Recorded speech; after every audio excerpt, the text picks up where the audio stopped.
Hello students, कैसे हैं आप सब। आई होप आप सभी अच्छे होंगे। मैं आरती आप सभी का अपने परिवार फिजिक्स गुरु पर हार्दिक स्वागत करती हूँ, जहाँ पर हम पढ़ते हैं ग्रेजुएशन पर के लिए फिजिक्स और केमिस्ट्री। और आज की हमारी क्लास है बीएससी थर्ड ईयर के लिए, जिसमें लास्ट टर्म पे हमने कंप्लीट की है हमारी यूनिट 1 में हमारे 2 चैप्टर्स पढ़े हैं। फर्स्ट चैप्टर था, उसमें मेटल लिगेंड बॉन्डिंग के बारे में पढ़ते थे, जिसमें मेन था हमारा CFT क्रिस्टल फील्ड थ्योरी। और सेकंड चैप्टर था हमारा थर्मोडायनेमिक एंड काइनेटिक एस्पेक्ट्स, वो भी चैप्टर हमारा कंप्लीट हो चुका है।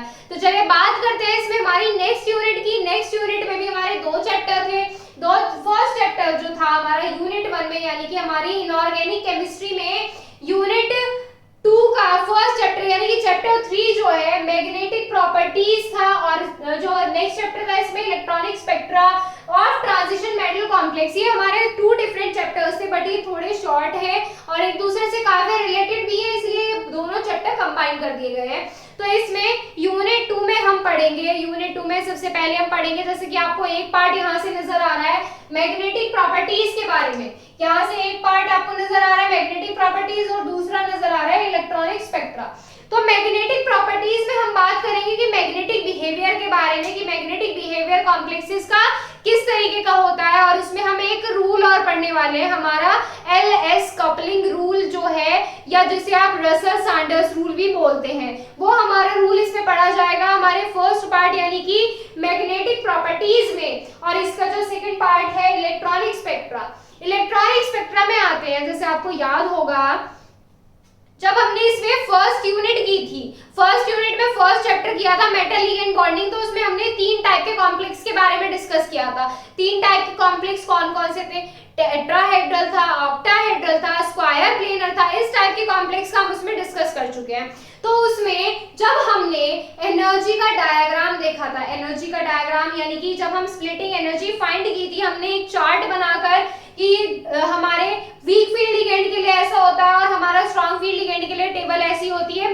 ये जो हमारा पार्ट आता है, ये भी हम इसमें भी इसका छोटा सा डिस्कस किया गया इलेक्ट्रॉनिक स्पेक्ट्रा में। बस इसमें क्या आता है, इसमें हमारा ऑर्गल एनर्जी डायग्राम आता है। ऑर्गल एनर्जी डायग्राम हमारा वही होता है जो हम इसमें पीछे ड्रॉ कर चुके हैं। तो कुल मिला के हमें इसमें 2-4 छोटे छोटे टॉपिक्स पढ़ने हैं। जैसे फर्स्ट टॉपिक आपको नजर आ रहा है magnetic behaviour of complex. Second है इसमें मैग्नेटिक परमेबिलिटी, मैग्नेटिक ससेप्टिबिलिटी क्या होती है।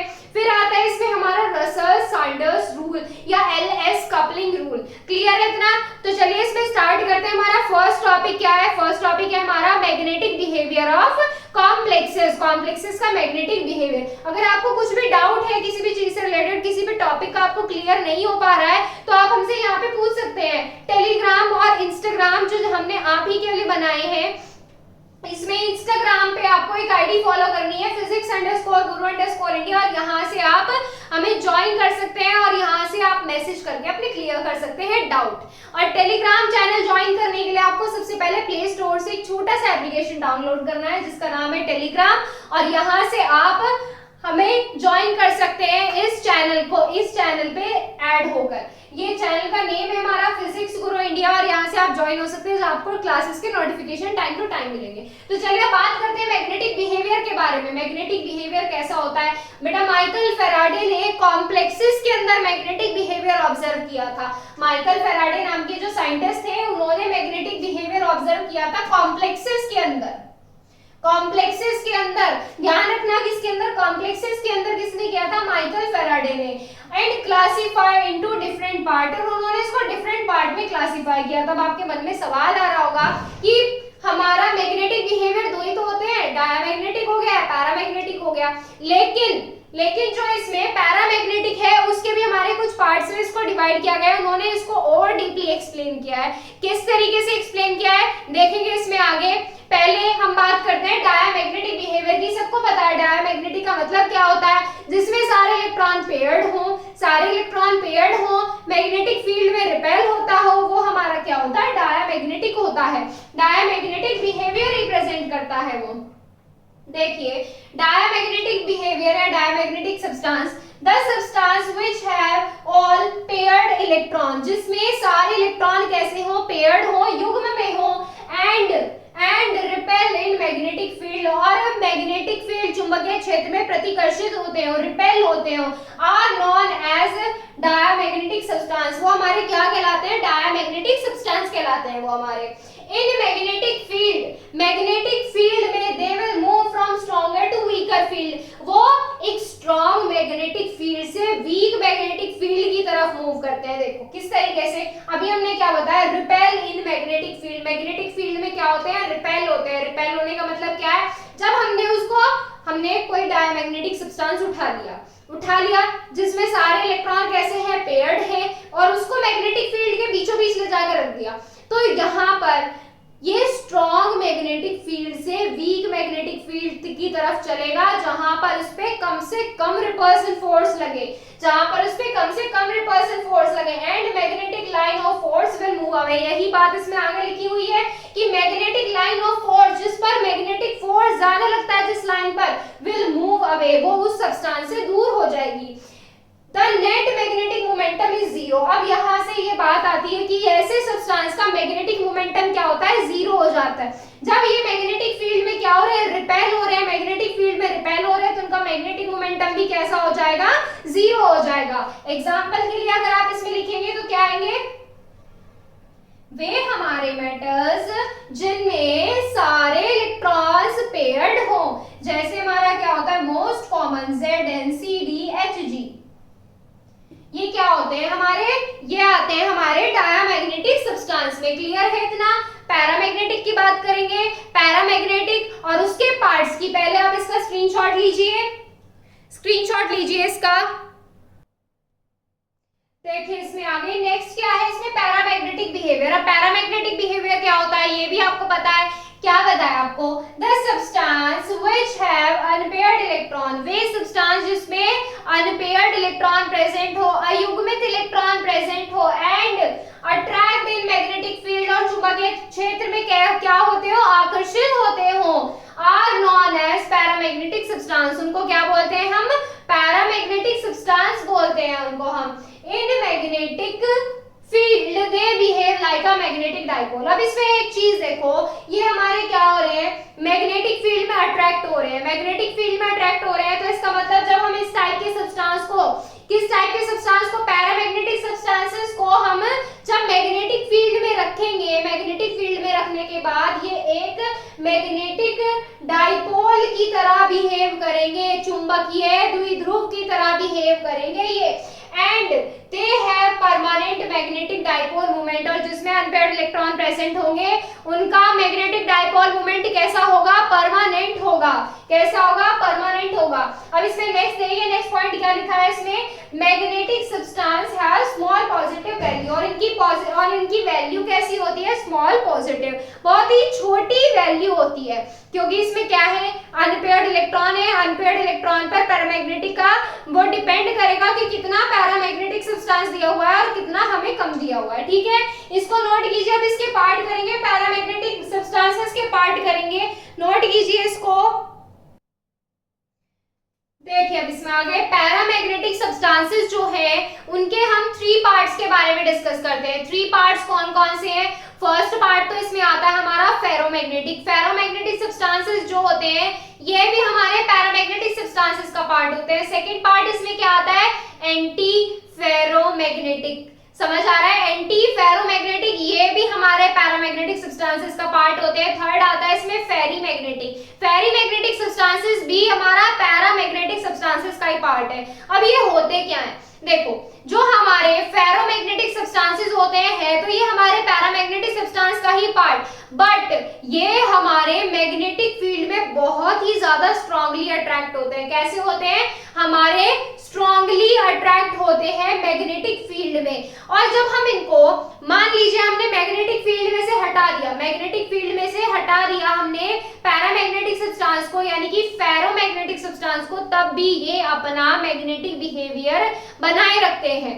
तो इसमें क्या आ जाता है, फेरोमैग्नेटिक सब्सटेंस में वे सब्सटेंस जिसमें हमारे मैग्नेटिक फील्ड में अट्रैक्ट होते हैं, वे सब्सटेंस जो हमारे मैग्नेटिक फील्ड में स्ट्रांगली अट्रैक्ट होते हैं और मैग्नेटिक फील्ड में से हटाने के बाद भी वो अपनी आइडेंटिटी बनाए रखते हैं। और ये जो हमारे सब्सटेंसेस होते हैं ना, जो हमारे मैग्नेटिक फील्ड में से हटाने के बाद भी अपनी मैग्नेटिक मोमेंटम को बनाए रखते हैं, मैग्नेटिक बिहेवियर खोते नहीं है। ऐसे सब्सटेंसेस जो होते हैं हमारे आर्टिफिशियल मैग्नेट बनाने में यूज होते हैं, आर्टिफिशियल मैग्नेट्स बनाने में यूज होता है। आर्टिफिशियल मैग्नेट जैसे कौन कौन से सब्सटेंसेस यूज होंगे, FeCO, Ni, इस टाइप के जो हमारे सब्सटेंसेस होते हैं ना पैरामैग्नेटिक। पैरामैग्नेटिक का मतलब क्या है, जिसमें अनपेयर्ड इलेक्ट्रॉन प्रेजेंट होंगे। ये हमारे इस टाइप के हमारे सब्सटेंसेस यूज होते हैं आर्टिफिशियल मैग्नेट बनाने में। तो इसमें फर्स्ट पॉइंट लिखिए, इसमें फर्स्ट पॉइंट क्या हो जाएगा हमारा, इसमें लिखिए फेरोमैग्नेटिक सब्सटेंस। फर्स्ट पार्ट क्या हो जाएगा, फेरोमैग्नेटिक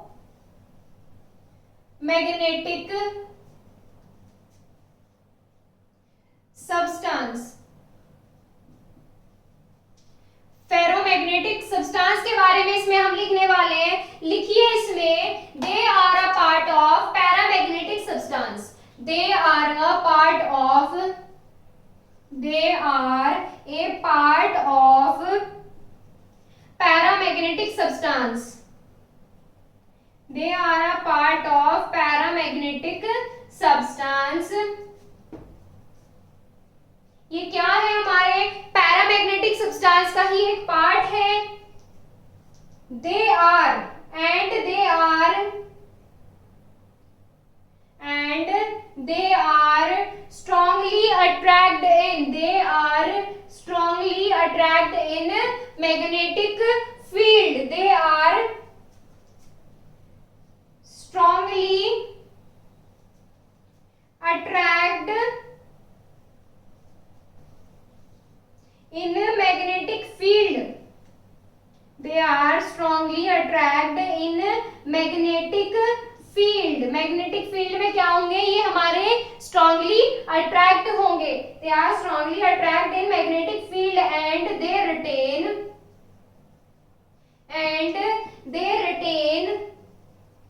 देयर आइडेंटिटी, या they retain their magnetic behaviour, they retain their magnetic behaviour, they retain their magnetic behavior,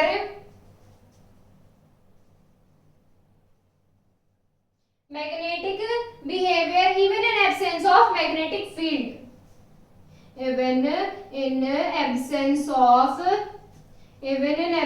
of magnetic field, magnetic field की एब्सेंस में भी ये अपना मैग्नेटिक बिहेवियर बनाए रखते हैं। even in absence of magnetic field, due to this fact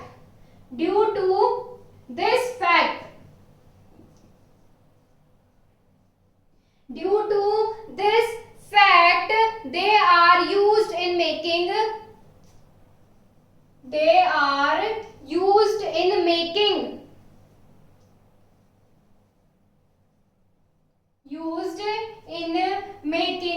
artificial magnet,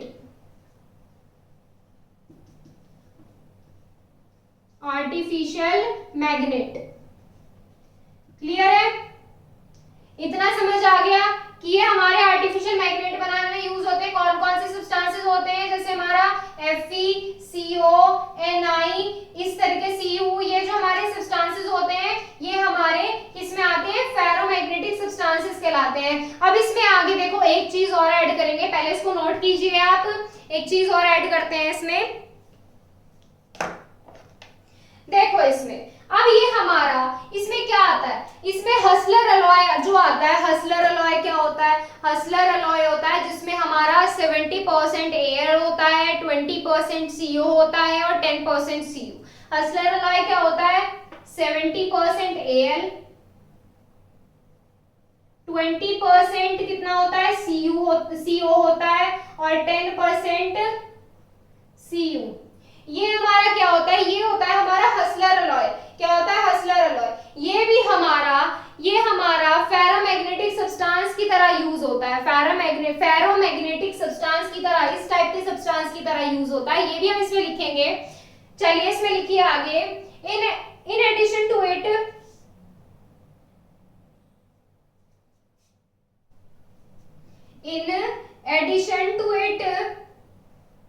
in addition to it Heusler alloy Heusler alloy, Heusler alloy क्या होता है, ये होता है, इसको नोट कर लीजिएगा आप कहीं पे। Heusler alloy is also used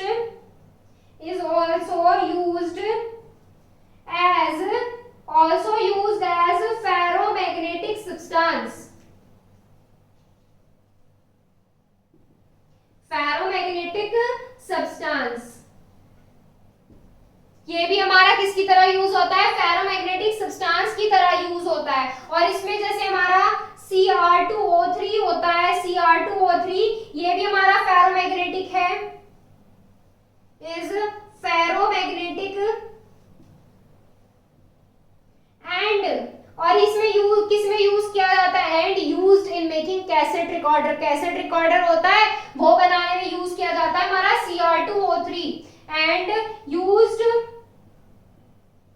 in making cassette recorder.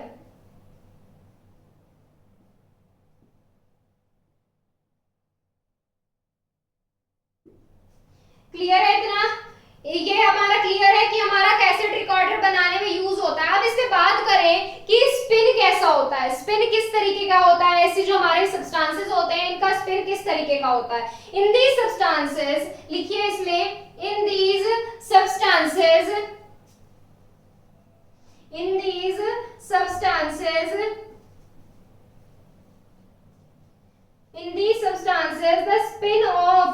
the spin of all unpaired electrons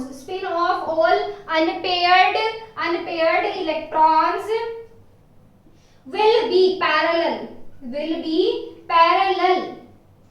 कैसा होगा, पैरेलल होगा। पैरेलल किस तरीके से होगा ये भी बनाएंगे इसमें, will be parallel to magnetic field,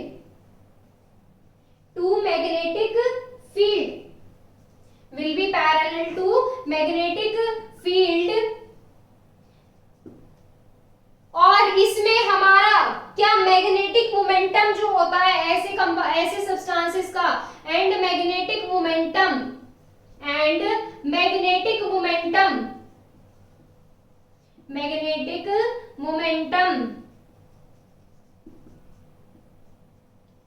will be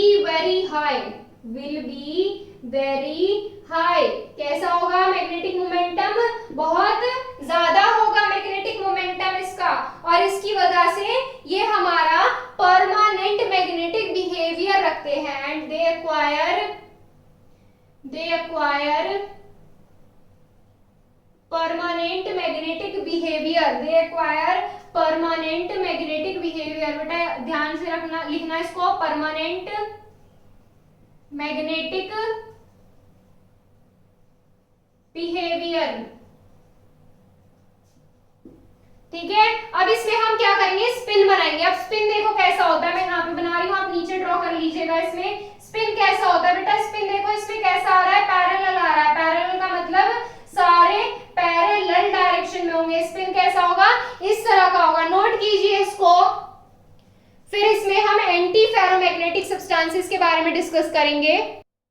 देखिए इसमें सेकंड क्या है, एंटी फेरोमैग्नेटिक सब्सटेंस। ये कैसे सब्सटेंस होते हैं, ये भी हमारे पैरामैग्नेटिक सब्सटेंसेस का पार्ट होते हैं। They are attract in magnetic field, ये भी हमारे मैग्नेटिक फील्ड में अट्रैक्ट होते हैं। And the force of attraction will be minimum, और इसमें जो हमारा अट्रैक्शन फोर्स होता है वो हमारा मिनिमम होता है। इस तरीके से लिखिए, the force of attraction is minimum. अब इसमें देखिए अनपेयर्ड इलेक्ट्रॉन है तो पैरामैग्नेटिक सब्सटेंस का ये पार्ट है, और इसमें हमारे अट्रैक्ट होते हैं मैग्नेटिक फील्ड में। जब अनपेयर्ड इलेक्ट्रॉन है तो मैग्नेटिक फील्ड में अट्रैक्ट होते हैं, but the force of attraction is minimum. यहाँ पे क्या आ जाता है, but the force of attraction is minimum. Attraction force कैसा होता है, मिनिमम होता है। अब इसमें बात करें ऐसे सब्सटेंस के स्पिन के बारे में कि स्पिन कैसा होता है ऐसे सब्सटेंसेस का। In these substances the spin off all unpaired electron, सारे अनपेयर्ड इलेक्ट्रॉन्स का जो स्पिन होता है will be parallel and anti parallel. Parallel और एंटी पैरेलल होता है। पैरेलल एंटी पैरेलल कैसे, पैरेलल एंटी पैरेलल।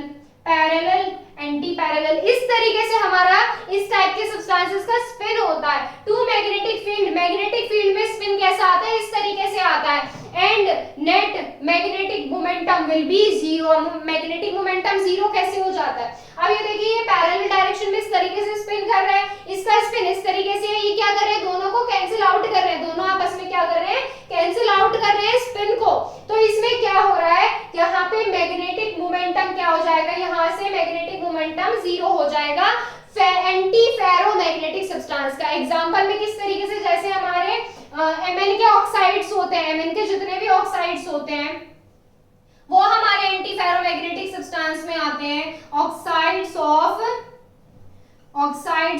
Mn के जितने भी ऑक्साइड्स होते हैं वो हमारे एंटी फेरोमैग्नेटिक सब्सटेंस में आते हैं। नोट कीजिए इसको, फिर हम इसमें आगे बात करेंगे। हमारा लास्ट पार्ट जो है इसका फेरीमैग्नेटिक सब्सटेंस, नोट कीजिए। देखिए इसमें थर्ड पार्ट क्या हो जाएगा, थर्ड पार्ट इसमें हो जाएगा हमारा फेरीमैग्नेटिक substance.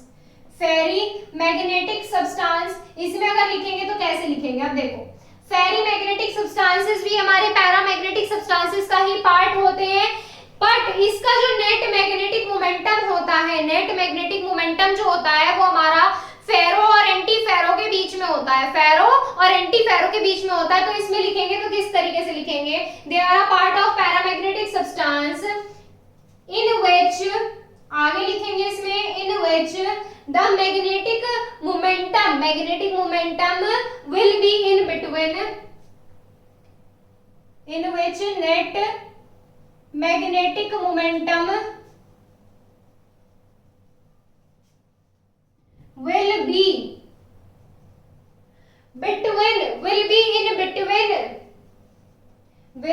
in between ferromagnetic and anti-ferromagnetic, will be in between ferro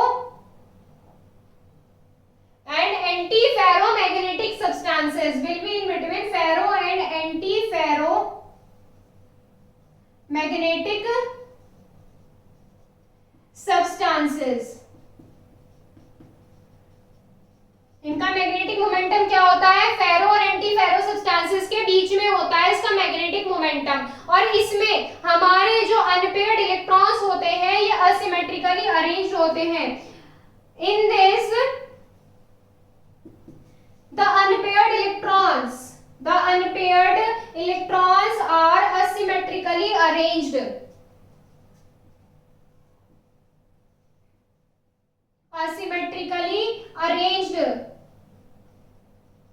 asymmetrically arranged in magnetic field and magnetic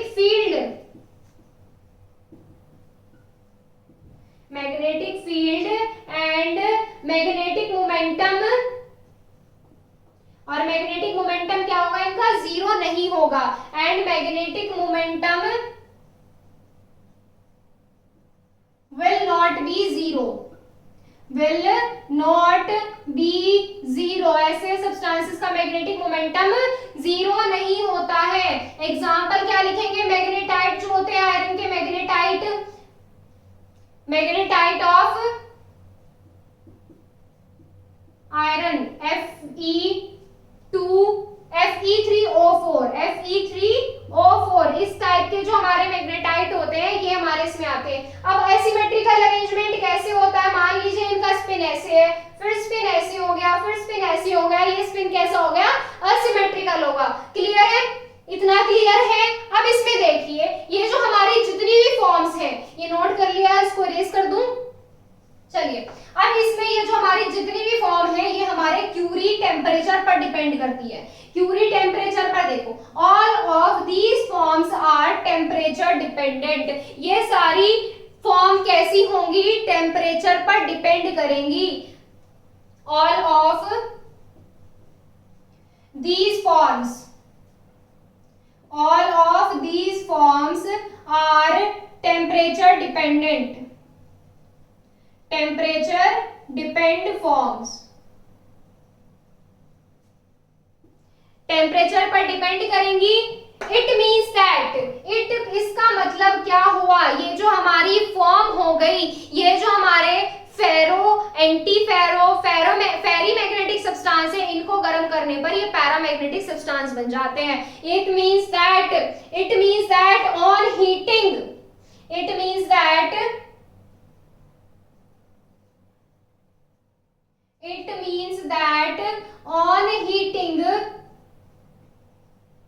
on heating ferro, antiferro and ferrimagnetic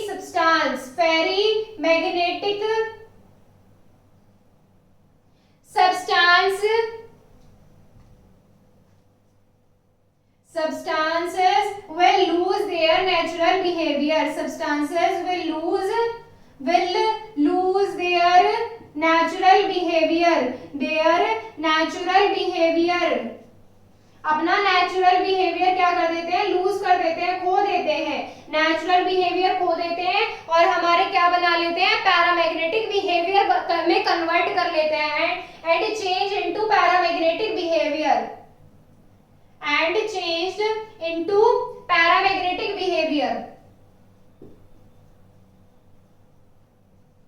और जिस टेम्परेचर पर हमारा ये काम होता है, जिस टेम्परेचर पर हम ये अपना नेचुरल बिहेवियर खो देते हैं, वो हमारा होता है क्यूरी टेम्परेचर या क्रिटिकल टेम्परेचर। तो यहां से क्या आ जाता है, यहां से आ जाता है and the temperature and the point of temperature. यहां से क्या आ जाता है, and the behaviour and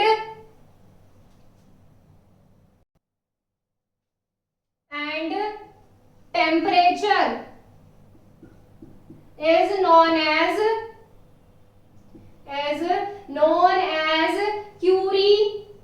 Curie temperature या critical temperature, Curie temperature और critical temperature।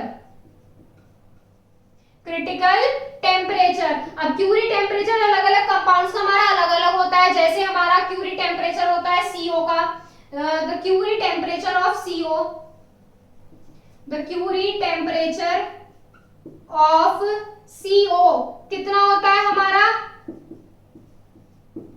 1100 डिग्री सेंटीग्रेड होता है हमारा CO का Curie टेम्परेचर। कितना, CO का Curie टेम्परेचर कितना होता है, 1100 डिग्री सेंटीग्रेड।